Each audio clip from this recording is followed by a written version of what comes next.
ใจสะท้านระทมคิดถึงน้ำนมฮักที่แม่เคยเลี้ยงใหญ่มาเมื่อข้าวยังน้อยเฮาไปเก็บหวยอยู่แคมทุ่งนาชีวิตสาวดงบ้านป่าแสนสุขแท้นะเมื่อยามวัยมีสุขแบ่งเศษมีทุกข์เขาช่วยแบ่งเบาพี่น้องของเฮา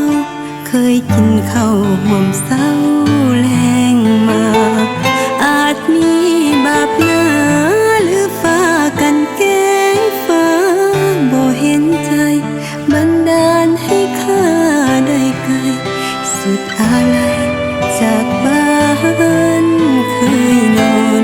ข้างใดคิดทอดก่อนน้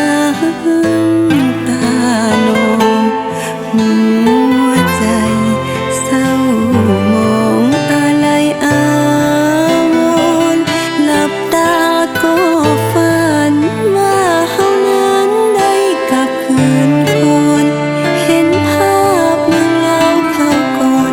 แต่พอตื่นนอนเหลือเพียงความฝันเมื่อคิดถึงบ้าน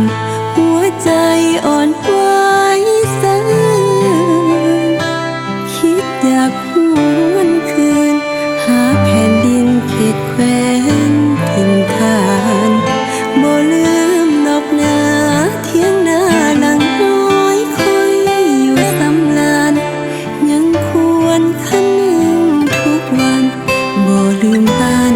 ข้าวเหนียวเสียงแคน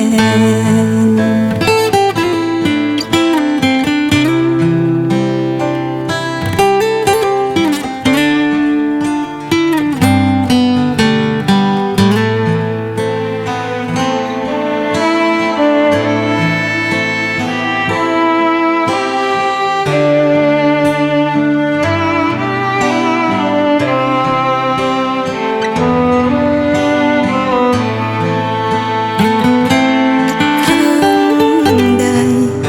คิดทอดก่อนหน้า